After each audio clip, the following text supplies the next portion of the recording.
le SNEC a déclenché une grève de 14 jours pour revendiquer 3 points, parmi lesquels donc, vous avez la régularisation des situations administratives, les postes budgétaires à nos jeunes collègues, les reclassements CAMES, les reclassements prestage.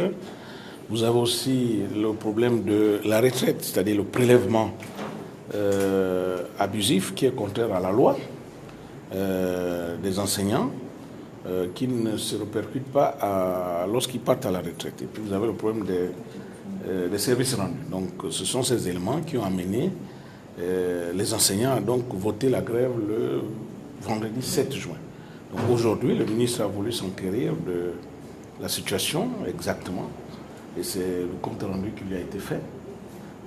Donc nous sommes rentrés dans les détails pour expliquer quels sont les tenants et les aboutissants de ces 3 points qui sont aujourd'hui donc à l'origine de la grève des enseignants.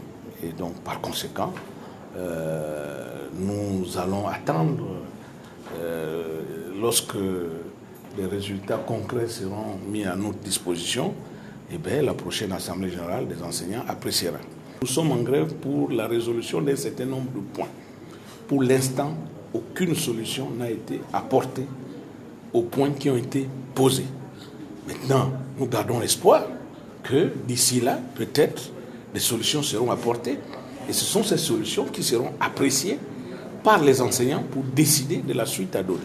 Pour l'instant, nous n'avons aucun élément probant qui peut permettre de suspendre le mouvement de grève déclenché depuis ce matin. Ça, je tiens à le préciser. Donc c'est une rencontre tout simplement, c'est une prise de contact, on va le dire ainsi, où le ministre a voulu s'enquérir purement et simplement de la situation. Cet échange nous a permis de savoir et d'identifier les préoccupations qui ont conduit à ce jour à un mouvement d'humeur à l'université Omar Bongo. 3 types de préoccupations sont en fait sur la table. 2 de ces préoccupations relèvent des étudiants et une de ces préoccupations relève des enseignants. Les enseignants posent bien sûr des questions relatives à leurs situations administratives, s'agissant notamment de ceux qui sont en attente de pré-salaire ou s'agissant de ceux qui sont en pré-salaire et qui, de manière légitime, attendent d'être régularisés, d'être engagés. Cette question, ayant une dimension transversale dans sa solution, donnera lieu forcément à une action à la fois du ministère en charge de l'enseignement supérieur comme interface du gouvernement, mais surtout des ministères financiers et du ministère en charge de la fonction publique. Monsieur le Président Yama, pour le compte du SNEC, vous a fait l'économie de leurs préoccupations qui tiennent donc aux situations administratives, à la question des retraites, mais également aux droits sur leurs vacations. S'agissant des étudiants, ils posent au départ un problème d'ordre académique qui a trouvé sa solution.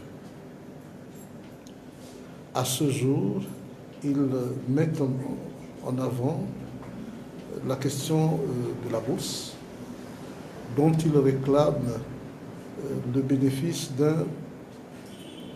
d'un tantième qui leur aurait été refusé.